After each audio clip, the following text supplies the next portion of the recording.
I'm a victims advocate with the Columbia Police Department. I've been a victims advocate for about 12 years now.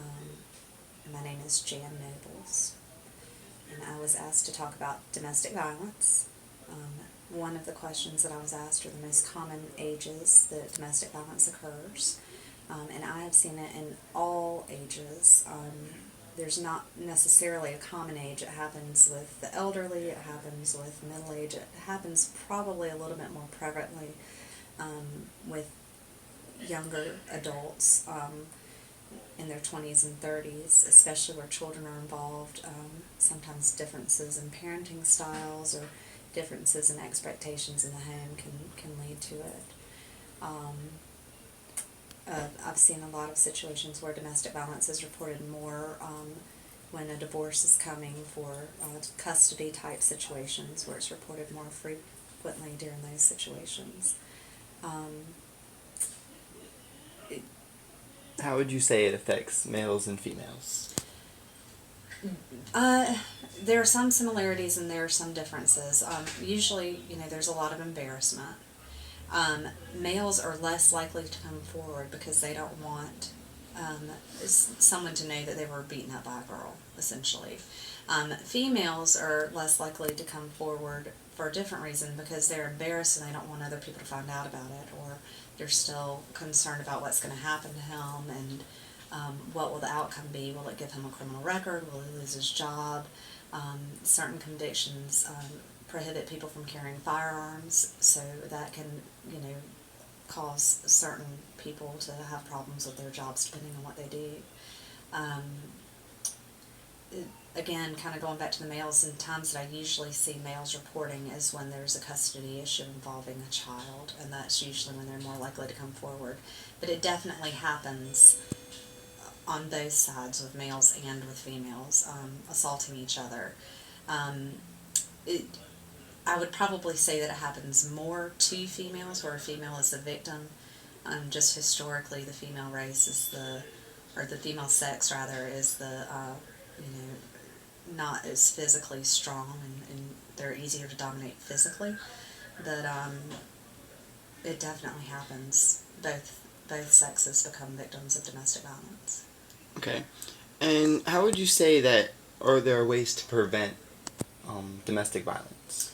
Um, Definitely get to know whoever you're dating well before you move in together.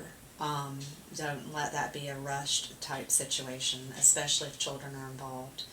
Um, be aware of defining factors in the relationship. If the other party is trying to make you conform to certain beliefs or things that are not in the norm, when they're putting certain restrictions on what you can do and who you can talk to and where you can go, when they're trying to isolate you from your friends and for your family. If you start to notice that your property is becoming damaged by this person, that's definitely a red flag. You might start to notice that the bedroom furniture is being destroyed, or your car is being destroyed, or things are being hurt. Well, usually within a few months, the escalating part of it is that it's going to be you within a few months. So yeah, definitely you get to know the person you're with, be aware of the red flags, and it, recognize if you're in a toxic relationship and be willing to get out of it. Okay. And as a victims advocate, you must know some resources about who to contact or about domestic violence. Yes, I use Sister Care in Columbia as a great resource. Sister Care has shelters, they provide counseling, they have a legal attorney who can help with divorce and things of that nature. They assist with people obtaining orders of protection in the family court. They're a great resource. If a sexual assault is involved, I will get in touch with Sexual Trauma Services of the Midlands. They also provide free counseling for victims, um, as well as being with someone if they're having to go through a sexual assault exam. And then the private organization that I refer out to for counseling is Post Trauma Resources on Laurel Street, and they do a really, really great job. Okay. And I know I'm gonna go ahead and drop this one on you, but why is it important for victims to come forth with after being assaulted? So that we can help them make more informed choices about what they want, give them the tools that they need if they want to get out of the relationship, and if they decide to stay with it, to make sure that they understand what they're looking at and what could potentially happen if they stay in it, and just providing essentially a support in order to give them the tools that they need so that they can make the best decisions for their life. Okay.